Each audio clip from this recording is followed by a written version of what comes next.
তৃণমূল উদ্বাস্তুর দল, তারা হাসিল করে যত জল জঙ্গল।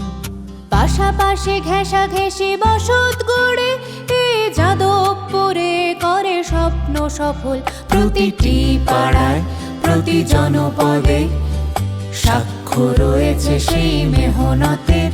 এই যাদবপুর গড়ে তুলেছে তারাই কত রক্ত ঘাম, কত শত লড়াই। ওদের যে বেআইনি টাকার যে একটা মনোপলি ছিল, যা দিয়ে ওরা বিভিন্ন মাধ্যমকে দখল করে নিয়েছিল, তার বিরুদ্ধে বাংলার বামপন্থী তরুণ সম্প্রদায় তাদের কৃতিত্ব দেখাচ্ছেন এই থিম সঙ্গের মধ্যে দিয়ে, এবং আমি বলতে পারি এই থিম সং অত্যন্ত জনপ্রিয় হবে।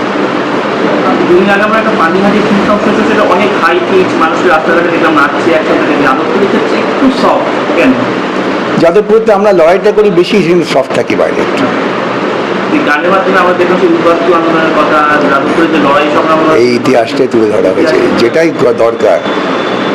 বহু মানুষ যাদবপুরের বা উদ্বাস্তু আন্দোলনের ইতিহাসটা জানেন না। কি প্রচণ্ড সংগ্রাম করে নিজেদের অস্তিত্ব বজায় রাখার জন্য পূর্ববঙ্গ থেকে আসা উদ্বাস্তুরা এখানে লড়াই করে বসতি স্থাপন করেছেন। তখন বিজেপি তৃণমূল দলের কোনো অস্তিত্বই ছিল না। সেই পরিস্থিতিটা মানুষ বোঝা দরকার, সেজন্য ছিল লাল ঝান্ডা মানুষের হাতে, প্রতি সংগ্রামে জয়ী হওয়ার পথে। এলো খাবার জল, আলো পথ প্রান্তর, গড়ে উঠলো স্কুল কলেজ তার সাথে। তাই যাদবপুরের প্রতি প্রান্তরে আজও লাল ঝান্ডা মাথা উঁচু করে, জীবনের কথা বলা গানের সুরে ডাক পাঠায় প্রতি ঘরে ঘরে।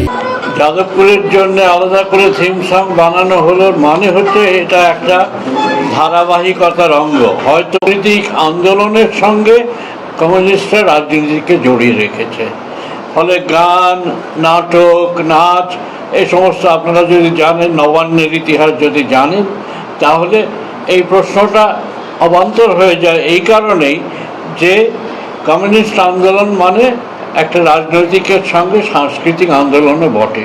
কাজেই নির্বাচনটা একটা রাজনৈতিক আন্দোলন, তার সঙ্গে সঙ্গে যাদবপুরের কমরেডদের মনে হয়েছে, কিন্তু অন্যান্য অঞ্চলের কমরেডদের মনেও এটা আছে, তারাও যথেষ্ট পরিমাণে ব্যবহার করবেন সাংস্কৃতিক এই সমস্ত উপাদান, গান, নাচ, নাটক, সমস্ত কিছু।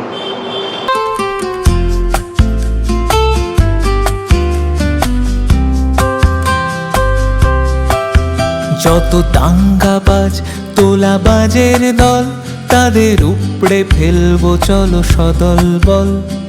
মেয়েরা আকাশ জুড়ে ডানা মেলুক, তার সাক্ষী থাক কোন রাত দখল। এসো যাদবপুরে হোক যে তার গান, আজ শোষকের দড়ি ধরে মারবো টান। সেই স্পর্ধাতে সব একজোটে, বাম ফ্রন্ট জিতবে এবার ভোটে।